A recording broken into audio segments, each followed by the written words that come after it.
19শে June ছিল আমার birthday. যারা আমাকে ফেসবুক বা ইনস্টাগ্রামে ফলো করো তারা তো অনেকেই জানো আর সবাই আমাকে অনেক উইশও করেছো। থ্যাংক ইউ সবাইকে, অনেককে আমার রিপ্লাই দেওয়া হয়ে ওঠেনি। তো ওইদিন বিকেলবেলা আমরা বন্ধুরা সবাই মিলে বেরিয়েছিলাম আমার বার্থডে সেলিব্রেশনের জন্য। আর যথারীতি ওই দিনেও আমি লেট ছিলাম ভাই, শুধু বার্থডে বলে ওরা কিছু বলেনি, আমি পুরো আধ ঘন্টা লেটে গিয়েছি।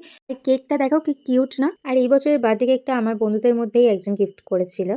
যেমন কি তোমরা দেখতে পাচ্ছ সেলিব্রেশনের শুরুতেই আমাদের একটা খুব কঠিন ডিসিশন নিতে হয়েছে ভাই। তারপরে 1.5-2 ঘন্টা হয়ে যেতে যখন আমরা পুরো হাঁপিয়ে উঠেছি ফটো ভিডিও তুলে, তারপরে আমরা সেলিব্রেশনটা মানে কেক কাটিংটা কমপ্লিট করলাম। করে সবাইকে একটু, একটু করে খাইয়ে দিলাম। আর ভুল করে আমি একবার বলে ফেলেছিলাম যে, "সবাইকে আমি গালি দিচ্ছি, তোরা কেউ আমাকে খাওয়াসনি।" এই কথাটা বলে যে আমি কি ভুল করে ফেলেছিলাম, আশা করছি তোমরাও বুঝে গেছো কি ভুলটা করেছি আমি। যেহেতু আমার ভাই আমাদের সাথে ফার্স্ট টাইম বেরিয়েছে।